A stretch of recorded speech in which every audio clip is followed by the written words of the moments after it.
Bonjour à tous et bienvenue sur notre chaîne. Aujourd'hui, nous allons analyser ensemble un discours particulièrement marquant du président Paul Kagame prononcé hier.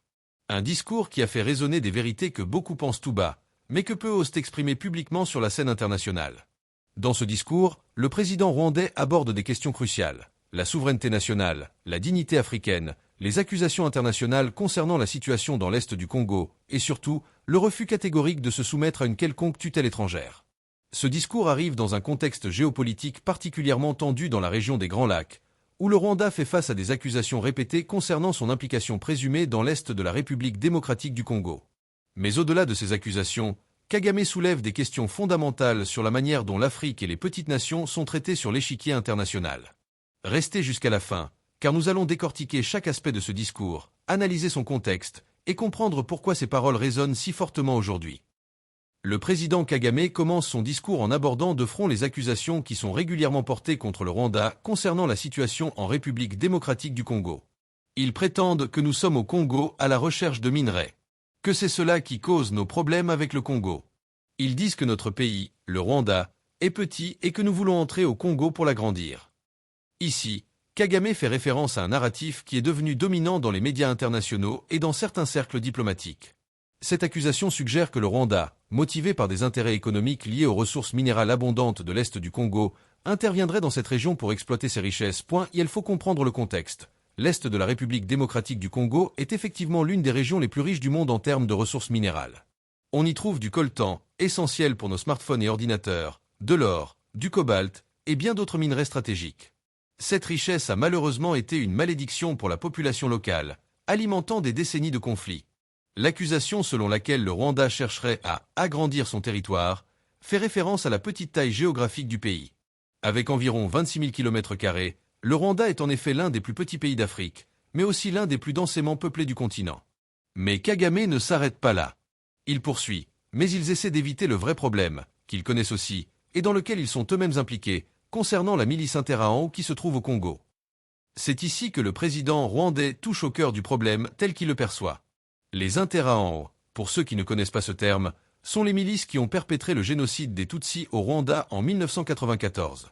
Après le génocide, qui a fait près d'1 million de morts en seulement 100 jours, des centaines de milliers de ces génocidaires ont fui vers l'est du Congo, à leur haïr.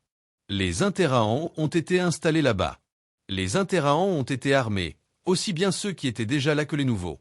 Certains ont été intégrés dans l'armée congolaise, tandis que d'autres opèrent à ses côtés. Cette déclaration est extrêmement grave. Kagame accuse directement des acteurs internationaux non seulement de tolérer la présence de ces milices génocidaires à la frontière rwandaise, mais aussi de les armer et de les intégrer dans des structures officielles. Pour le Rwanda, qui a vécu le traumatisme du génocide, la présence de ces groupes à quelques kilomètres de sa frontière représente une menace existentielle. Imaginez un instant, votre pays a subi l'un des pires génocides de l'histoire moderne. Les responsables de ce génocide se trouvent maintenant juste de l'autre côté de votre frontière, armés, organisés, et selon certains rapports, continuant à mener des incursions sporadiques. Comment réagiriez-vous? Comment le monde s'attend-il à ce que nous nous comportions? Simplement les écouter et faire tout ce qu'ils nous demandent de faire, même si cela conduit à notre propre destruction? Cette question rhétorique de Kagame est puissante. Elle interpelle directement la communauté internationale sur ses contradictions. D'un côté, on demande au Rwanda de ne pas intervenir au Congo. De l'autre, on ne fait rien, selon Kagame, pour neutraliser une menace que le Rwanda considère comme existentielle. Le président Kagame passe ensuite à un thème encore plus fondamental, la question de la souveraineté et de la dignité nationale. Accepter d'exister à la merci des autres est une erreur. C'est quelque chose que nous devrions considérer comme inacceptable. Nous n'avons été créés par personne, qui qu'il soit. Personne ne nous possède. Ces mots sont d'une force incroyable.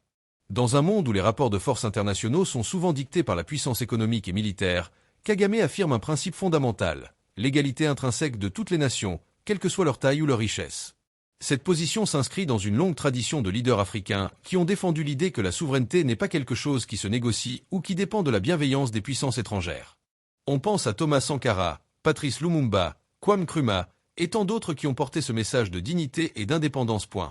Peu importe à quel point vous êtes puissant. Peu importe à quel point vous êtes riche. Peu importe à quel point vous êtes prêt à utiliser ce pouvoir à des fins mauvaises. Nous, d'un petit pays comme le Rwanda, nous devrions être capables de tenir tête à cela. Ici, Kagame ne mâche pas ses mots. Il évoque clairement l'usage abusif du pouvoir par les nations plus puissantes. Cette déclaration est d'autant plus significative qu'elle intervient dans un contexte où le Rwanda fait face à des pressions diplomatiques et économiques considérables, notamment de la part de certains pays occidentaux et d'organisations internationales. Le message est clair. La taille et la richesse ne confèrent pas le droit de dicter aux autres nations comment elles doivent gérer leur sécurité et leurs affaires. C'est un rejet catégorique de toute forme de néocolonialisme ou de paternalisme international. Cette position peut sembler audacieuse, voire provocatrice pour certains, mais elle reflète une frustration profonde que partagent de nombreux pays africains face à ce qui est perçu comme un double standard dans les relations internationales. Les mêmes pays qui donnent des leçons de démocratie et de droits de l'homme en Afrique n'hésitent pas à intervenir militairement dans d'autres régions du monde lorsque leurs intérêts sont en jeu, ou à soutenir des régimes autoritaires quand cela les arrange. Le président Kagame développe ensuite une réflexion philosophique profonde sur l'égalité fondamentale entre les peuples et les nations. Partout dans le monde, nous voyons des pays qui ont progressé et prospéré, dont certains ont commencé là où nous étions, ou même derrière nous. Leur capacité à transformer la vie des gens et à développer leur nation n'est pas due au fait qu'ils ont été créés différemment de nous. Il n'y a aucune différence. Les êtres humains partout sont fondamentalement les mêmes. Cette affirmation est cruciale. Kagame rejette ici toute forme de déterminisme qui suggérerait que certaines nations ou certains peuples seraient intrinsèquement incapables de développement ou de progrès. C'est un rejet des théories racistes et culturalistes qui ont longtemps été utilisées pour justifier la domination coloniale et qui, sous des formes plus subtiles, continuent parfois d'influencer les perceptions et les politiques internationales. L'histoire du développement mondial donne raison à Kagame sur ce point. Des pays comme la Corée du Sud, Singapour ou encore le Rwanda lui-même ont connu des transformations remarquables en quelques décennies. Dans les années 1960, la Corée du Sud avait un PIB par habitant inférieur à celui de nombreux pays africains. Aujourd'hui, c'est l'une des économies les plus avancées du monde. Le Rwanda post-génocide est également un exemple frappant. En 1994, le pays était détruit, avec près d'1 million de morts et une infrastructure complètement dévastée. 30 ans plus tard, le Rwanda est souvent cité comme un modèle de développement en Afrique, avec des progrès remarquables en matière d'éducation, de santé, de technologie et de gouvernance. Kigali est devenue l'une des capitales les plus propres et les plus sûres d'Afrique. Ce qui change en cours de route, c'est que certains semblent penser qu'ils sont supérieurs aux autres. Cela n'est tout simplement pas vrai, et vous ne devriez jamais l'accepter.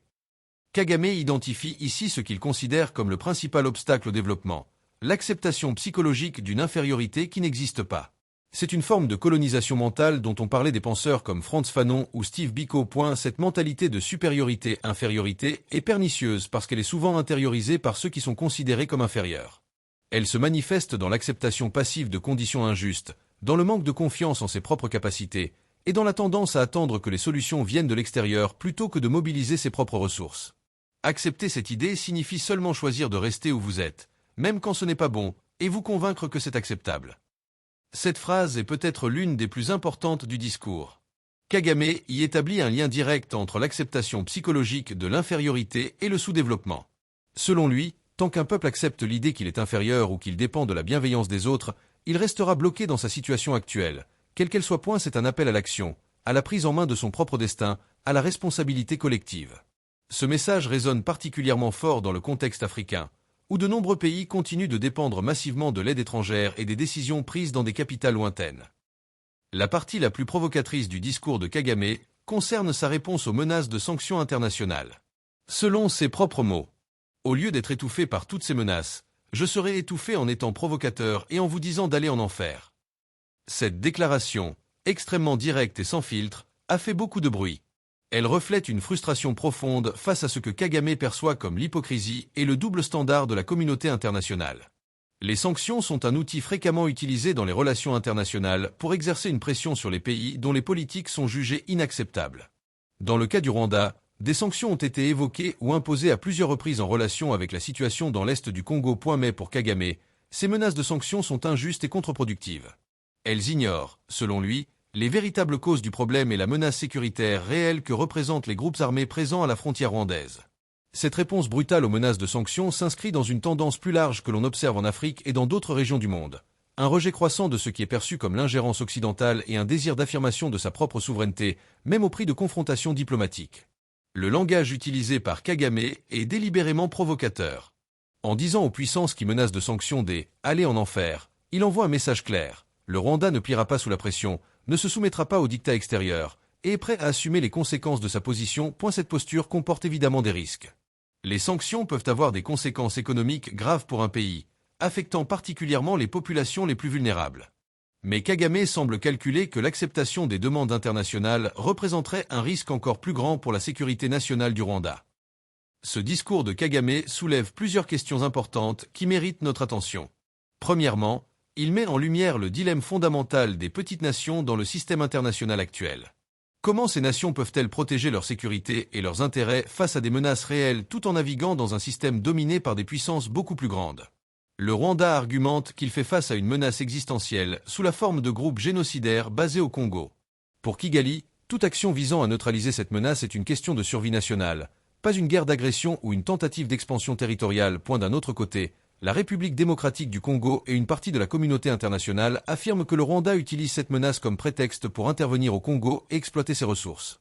Cette accusation est soutenue par plusieurs rapports d'experts de l'ONU au fil des années. La vérité, comme souvent dans les conflits géopolitiques complexes, se situe probablement quelque part entre ces deux positions. Il est très probable que les préoccupations sécuritaires du Rwanda soient réelles, tout comme il est possible que d'autres facteurs, économiques ou géopolitiques, jouent également un rôle. Deuxièmement, ce discours illustre une tendance croissante à travers l'Afrique et le monde, le rejet des lectures simplistes des conflits qui ignorent les contextes historiques et les dynamiques locales complexes. Le génocide rwandais de 1994 n'est pas un événement historique lointain pour le Rwanda. C'est une blessure encore vive, qui a touché pratiquement chaque famille du pays. La présence de génocidaires à la frontière n'est pas une question abstraite de politique étrangère. C'est une question de vie ou de mort pour de nombreux Rwandais. Troisièmement, le discours de Kagame s'inscrit dans un débat plus large sur la nature du leadership en Afrique. Kagame est une figure controversée. Il est crédité d'avoir reconstruit le Rwanda après le génocide et d'avoir supervisé des progrès remarquables en termes de développement. Mais il est également critiqué pour son autoritarisme, la répression de l'opposition et les limites imposées à la liberté d'expression dans son pays. Cette dichotomie soulève une question difficile. Le développement économique et la stabilité justifient-ils des restrictions aux libertés politiques? C'est un débat qui dépasse largement le cas rwandais et qui touche à des questions fondamentales sur la nature de la gouvernance et les priorités du développement. Le discours du président Kagame que nous avons analysé aujourd'hui est bien plus qu'une simple réponse aux accusations concernant la situation au Congo. C'est une affirmation puissante de la souveraineté nationale, un rejet des doubles standards internationaux et un appel à la dignité et à l'autodétermination. Que l'on soit d'accord ou non avec les positions spécifiques de Kagame sur la question congolaise, son discours soulève des questions importantes sur la nature du système international actuel et la place des petites nations dans ce système. Il nous rappelle que derrière les communiqués diplomatiques polis et le langage technique des résolutions de l'ONU se trouvent des questions existentielles pour des millions de personnes. Pour le Rwanda, la question des groupes armés dans l'est du Congo n'est pas un simple désaccord diplomatique, c'est une question liée au traumatisme du génocide et à la survie nationale. Le discours nous rappelle également que le développement et le progrès ne sont pas des cadeaux que les nations riches accordent aux nations pauvres, mais le résultat d'efforts, de choix et de détermination. L'égalité fondamentale entre les peuples n'est pas négociable, et aucune nation, quelle que soit sa taille ou sa richesse actuelle, ne devrait accepter d'être traitée comme inférieure. Enfin, la réponse de Kagame aux menaces de sanctions illustre un changement d'attitude que l'on observe de plus en plus en Afrique et dans d'autres régions du monde. Une génération croissante de leaders et de citoyens refuse d'accepter passivement les dictats des puissances traditionnelles et insiste sur le droit de définir son propre chemin. Bien sûr, cette posture comporte des risques et des défis. La confrontation avec les puissances établies peut avoir des coûts économiques et politiques élevés. Mais pour Kagame et ceux qui partagent sa vision, l'alternative, l'acceptation d'une tutelle permanente et la renonciation à la souveraineté réelle, est tout simplement inacceptable. Voilà pour notre analyse du discours du président Kagame. N'hésitez pas à partager vos réactions et vos analyses dans les commentaires ci-dessous. Êtes-vous d'accord avec la position de Kagame? Pensez-vous que sa rhétorique est justifiée ou excessive? Comment voyez-vous l'évolution des relations entre l'Afrique et le reste du monde?